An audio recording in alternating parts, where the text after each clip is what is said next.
रावेंस progressive matrices test. इसको करने के लिए क्या करेंगे, ये बीएड फर्स्ट सेमेस्टर का प्रैक्टिकल है। इसमें ना आपको एक बुकलेट दी जाएगी जिसमें इस तरह के कुछ क्वेश्चंस होंगे, ठीक, कुछ रीजनिंग टाइप के होंगे ऐसे कुछ, और आपको इसको सॉल्व करना है। आपको एक बुकलेट दी जाएगी और इस तरह का एक प्रिंट आउट भी मिलेगा, आपको उसको फिल करना है। एक्सपेरिमेंट इसी पे होगा।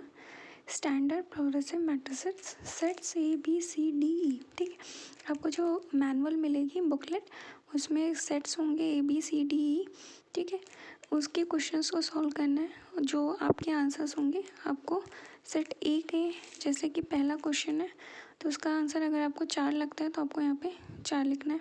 दूसरा सेट है, दूसरा क्वेश्चन है सेट ए का, अगर आंसर 5 लगता है तो 5 लिखना है। इस तरीके से सेट ए के सारे 12 क्वेश्चंस के आंसर आपको इस तरीके से लिखने हैं। फिर सेट बी जो होगा उसके 12 क्वेश्चंस जो होंगे उसके आंसर्स इस तरीके से लिखने हैं। फिर इस तरीके सेट सी, सेट डी और सेट ई के जो भी आंसर्स आपको सही लगते हैं वो आंसर्स आपको यहाँ पे लिखने हैं, ठीक। उसके बाद फिर आपको एक मैनुअल दी जाएगी या बुकलेट, ठीक, जिसमें अब आपको चेक करना है कि आपने जो आंसरिंग करी है, ठीक है, आपने जो आंसर्स लिखे हैं वो करेक्ट हैं या नहीं है, ठीक। तो उसको मैच करने के लिए इसमें देखते हैं ए का आंसर क्या है, पहले का 4 आपने जो आंसर किया है, ठीक। करेक्ट आंसर देखते हैं। तो यहाँ पे ये जो है रिवाइज्ड की है 1956 की, इस की से अपने आंसर्स को मैच करना है। तो सेट ई के क्वेश्चन नंबर 1 का आंसर क्या है, 4। तो हमने भी वही आंसर किया था, इसका मतलब कि वो करेक्ट है। तो अब उसमें यहाँ पे ए का पहला जो है 4 है, सही है, तो यहाँ पे टिक का निशान लगा देंगे, ठीक।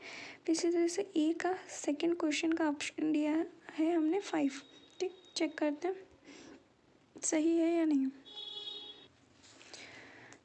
यहाँ पे ए के सेकंड का आंसर है 5, तो ये भी करेक्ट हो गया।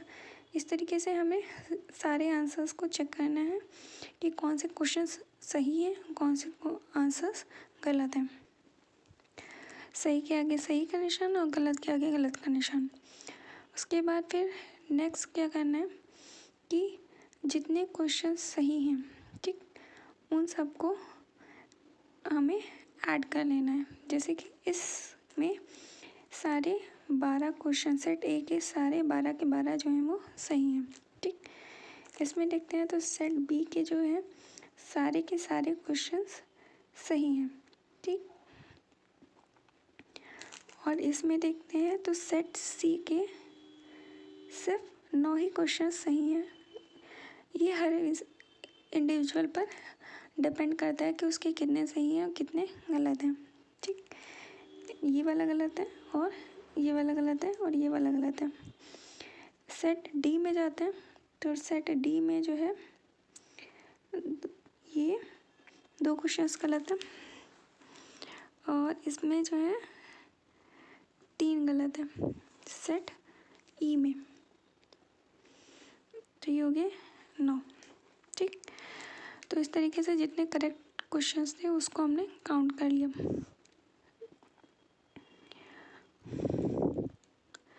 अब क्या करेंगे, हम इनका टोटल निकालेंगे, ठीक।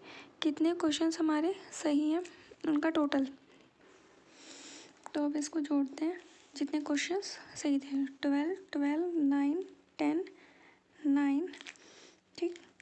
तो इसको जोड़ा तो ये है 12 + 12 + 9 + 10 + 9, दिस इज इक्वल्स टू 52, ठीक। तो यहाँ पे हमारा टोटल आ गया 52, ये टोटल 52 आ गया।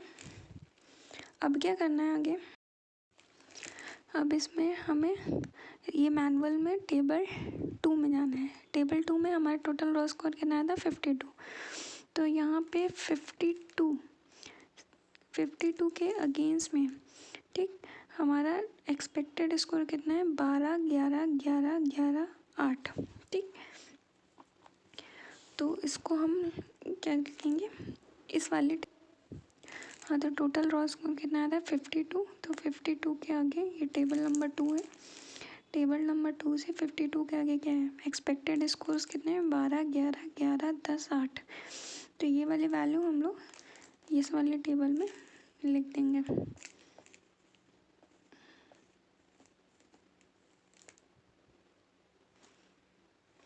इसमें 12, 11, 11, 10 और 8, ठीक। तो अब इनका टोटल निकालेंगे तो ये जो है टेबल नंबर 2 से निकाला है, ठीक, जो एक्सपेक्टेड स्कोर्स हैं, ठीक।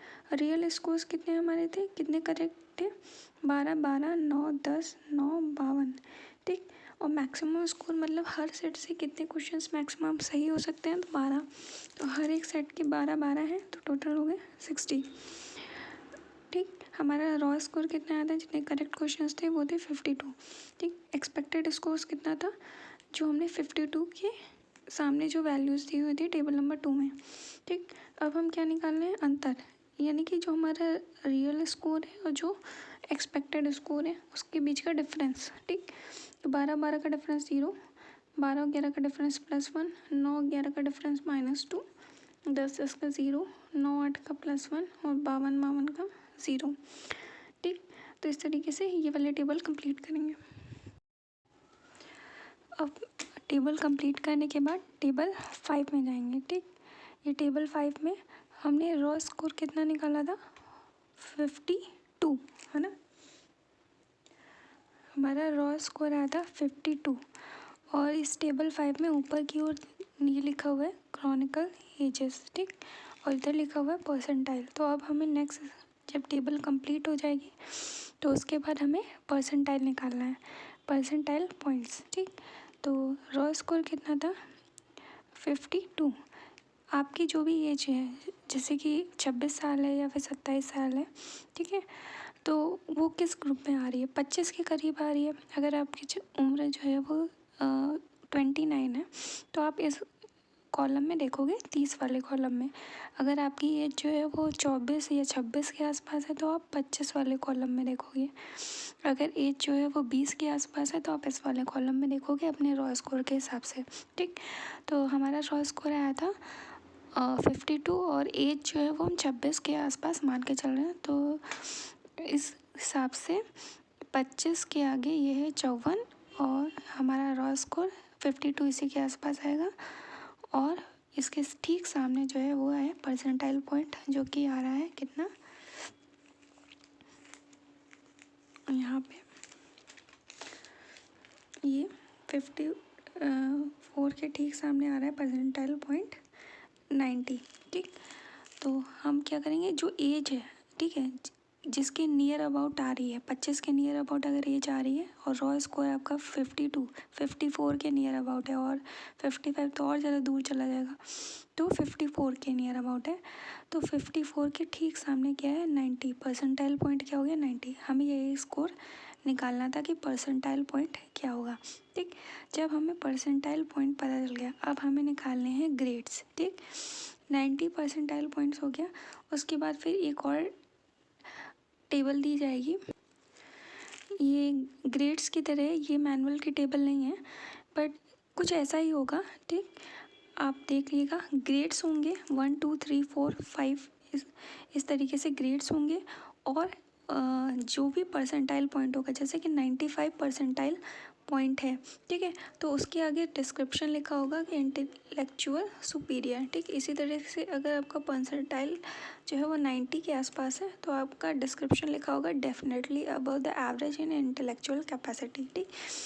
तो इसी तरीके से मैनुअल में देख लीजिएगा आपका जो भी परसेंटाइल पॉइंट निकल कर आ रहा है उसके अकॉर्डिंग ग्रेड क्या है और उसका डिस्क्रिप्शन क्या है।